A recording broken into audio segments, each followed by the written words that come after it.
A paz do Senhor Jesus, vamos falar um pouco sobre posicionamento vocacional. A primeira pergunta que eu deixo é: o que você faz no corpo de Cristo? E o que você faz é o que Cristo te chamou para fazer ou é o homem que está te mandando fazer? Vamos ler em Juízes capítulo 8, verso 22. O título na minha diz assim: Gideão recusa governar e faz um éfode e morre. Verso 22 de Juízes capítulo 8 diz assim: Então os homens de Israel disseram a Gideão: Domina sobre nós, tanto tu como teu filho e o filho do teu filho, porquanto nos livraste das mãos dos midianitas. Porém Gideão lhes disse: Sobre vós eu não dominarei, nem tampouco meu filho sobre vós dominará. O Senhor sobre vós dominará. Algumas pessoas acham errado Gideão se recusar ao pedido do povo. Todo o povo ali estava pedindo que Gideão governasse sobre eles, porém não foi errado, porque Gideão não foi chamado para governar o povo.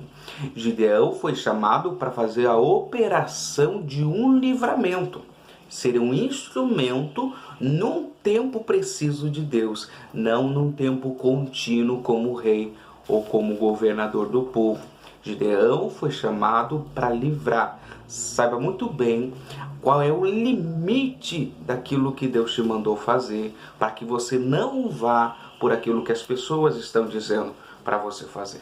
Há casos de pessoas que servem com excelência na casa de Deus, que pregam que é uma maravilha, ou que cuidam das pessoas, e as pessoas já começam a dizer: você é pastor, você é pastor, você é pastora, você é missionário, você é isso, você é aquilo.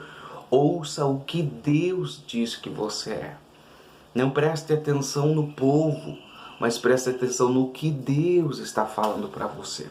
Porque às vezes você vai servir com muita semelhança à vocação que outra pessoa tem, mas talvez não seja aquela vocação que Deus tem com você. Aí diz assim: eles queriam que Gideão governasse, o filho de Gideão e os netos de Gideão. O que eles estavam vendo em Gideão era um rei que teria uma descendência também de reis sobre o povo. Eles não estavam só de olho em Gideão, eles queriam já reis lá para frente. Olha a insegurança e a incredulidade do povo. Eles não queriam só colocar um rei para hoje, eles já queriam de volta, como o povo sempre fez, queriam reis continuamente. O povo sempre fugia do reinado de Deus. O povo sempre fugia da soberania de Deus e sempre pedia reis para si, como pediram Saul e sofreram por causa disso. Viveram e viram a mudança que houve no reino depois disso. Aqui outra coisa, as pessoas estão sempre procurando homens porque muitas vezes elas não estão dispostas a se submeter ao senhorio de Deus. É mais fácil procurar um profeta, é mais fácil procurar uma intercessora, é mais fácil procurar um ajudador, um irmão na fé, é mais fácil buscar alguém que esteja em Deus, executando uma obra para Deus, do que procurar Deus. E é aí que muita gente se engana, porque Deus odeia isso.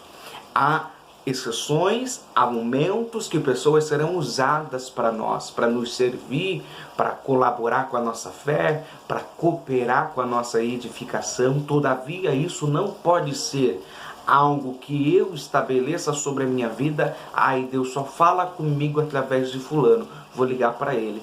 Deus só usa fulana para falar comigo, eu vou falar com ela. Eu não consigo sentir Deus se não for a oração daquela irmã. Saia disso, deixa Deus governar sobre você. Eles queriam Gideão, só que eles esqueceram que não foi Gideão que deu o livramento. Gideão foi só um instrumento. Foi Deus que, com um exército minúsculo de Gideão, operou uma grande obra. Era para aquele povo estar clamando, louvando a Deus e dizendo: Deus, nós queremos que o Senhor reine sobre nós de volta. Nós queremos o teu reinado. O teu reinado é excelente, o teu reinado é maravilhoso. Nós queremos uma comunhão verdadeira com o Senhor. Desce aqui, meu Pai, e vem cuidar de nós. Às vezes a gente está olhando para as pessoas que Deus usou para a nossa vida. Não é que eu não devo honrar as pessoas que passam pela minha história e são instrumentos de Deus. Devo.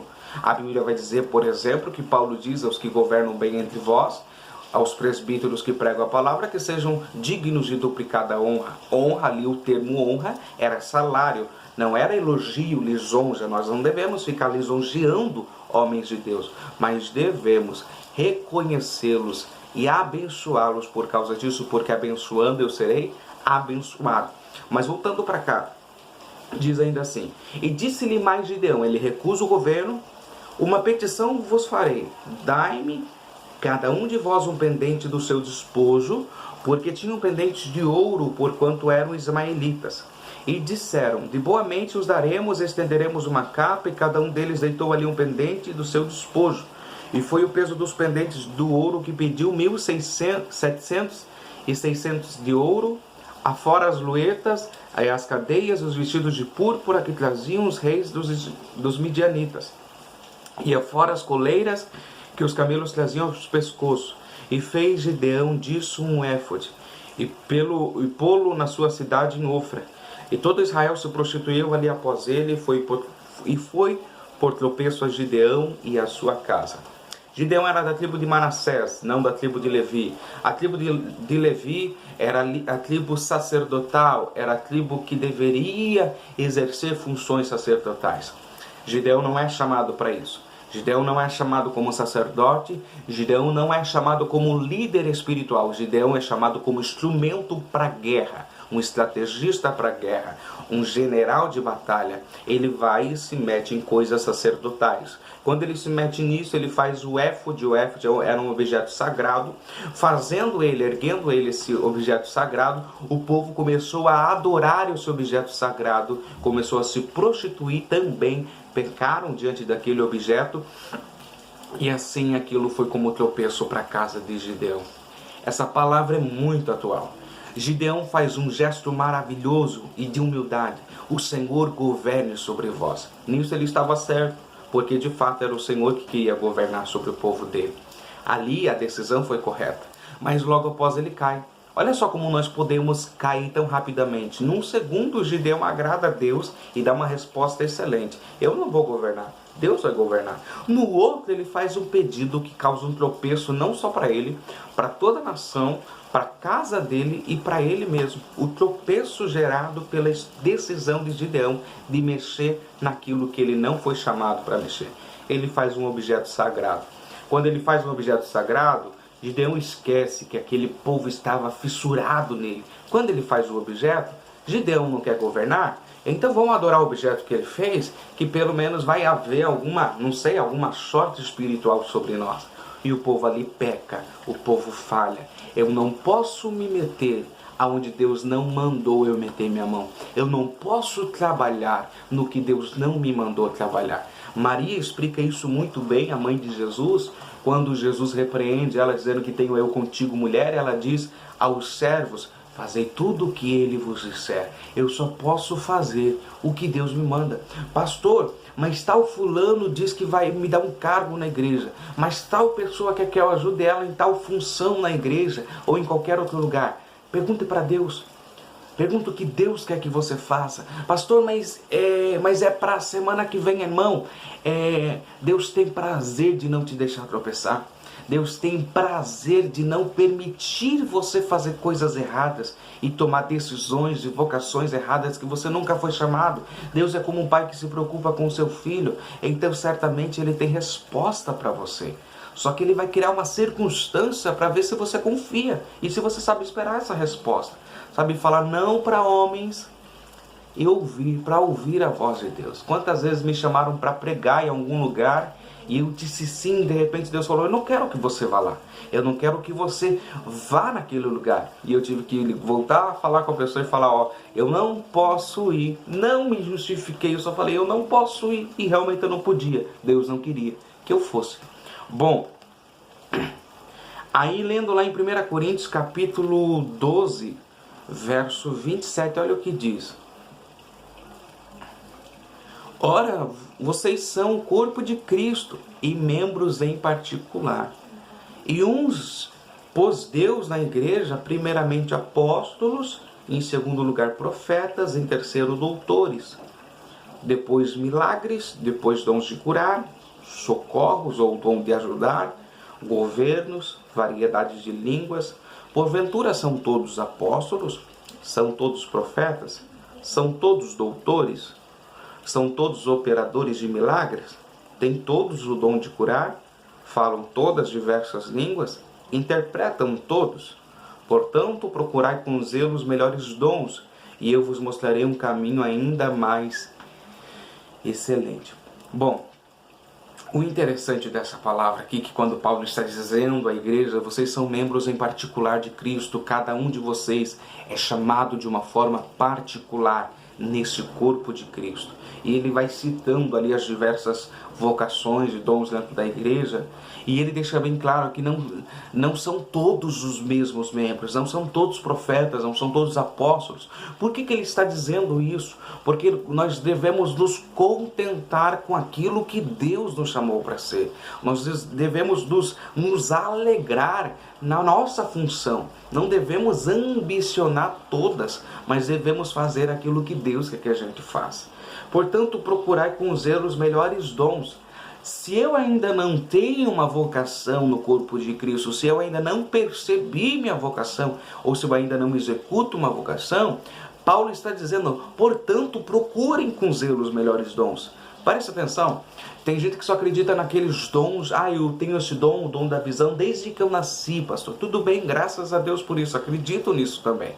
Só que Paulo está dizendo que existe a possibilidade no mundo espiritual de eu procurar os dons de Deus, de eu procurar as vocações, ou seja, pela ministração de uma oração, pela ministração de uma comunhão com Deus, eu posso chegar a uma posição vocacional.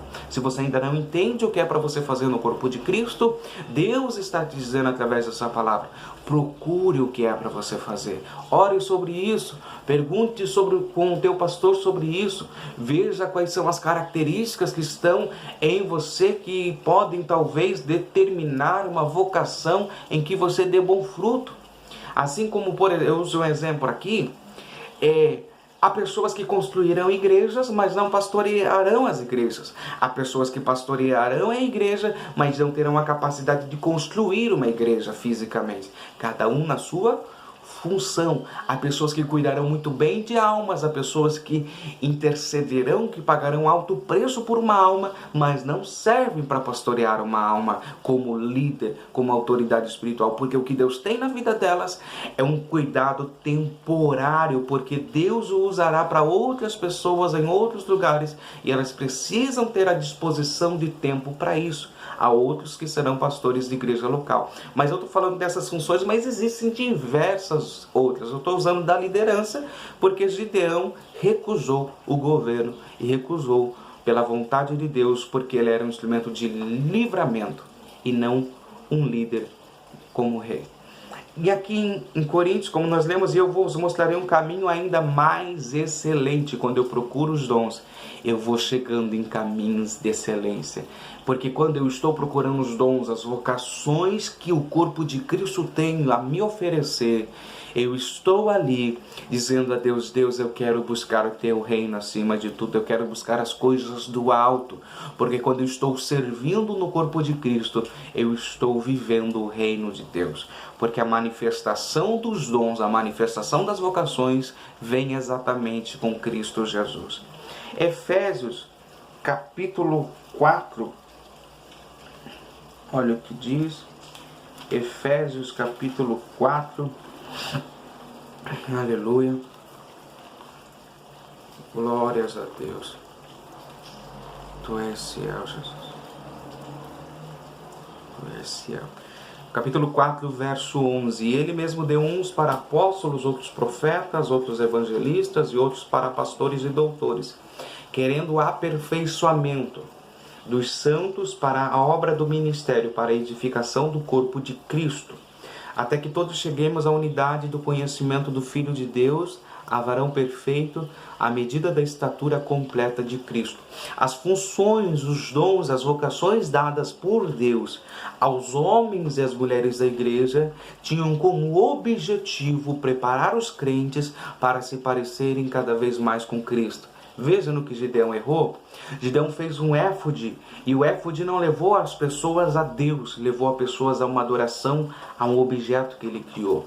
Eu não posso ser um instrumento de Deus que leve as pessoas a coisas. Eu preciso ser uma pessoa de Deus que leve pessoas a Deus, se você está levando pessoas a coisas, se você está levando pessoas a coisas terrenas, a métodos terrenos, a métodos visíveis e não está fazendo-as dependentes de Deus, provavelmente ou você está na vocação errada ou você está exercendo a vocação da forma errada. Porque aqui em Efésios diz que até que cheguemos à unidade da fé, e ao conhecimento do Filho de Deus, a varão perfeito à medida da estatura completa de Cristo. Varão perfeito aqui não tem nada a ver com perfeição da forma que a gente conhece, e sim com uma medida completa, integral, do jeito que Deus quer. Eu sou dado à igreja, você foi dado à igreja para que todos possam chegar a uma fé integral, a uma fé completa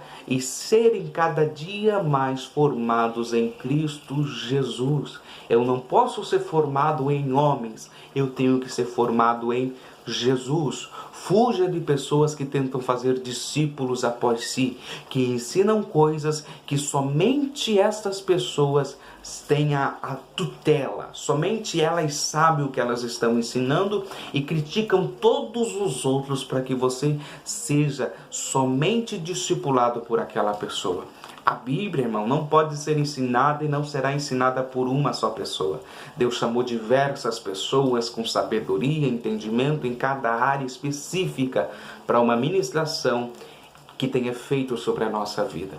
Cuidado com pessoas que tentam fazer discípulos após si e não discípulos após Cristo. Eu tenho que te preparar para você ser formado em Jesus, não ser formado no pastor Jonathan da Igreja Pentecostal Reino Pacífico e sem a minha igreja, sem a minha vida, você não consiga seguir a Cristo em qualquer outro lugar, em qualquer outro ambiente de culto, em qualquer outra denominação, em qualquer outro lugar, congregação de culto a Deus. Eu tenho que te preparar para servir Deus em todo e qualquer ambiente.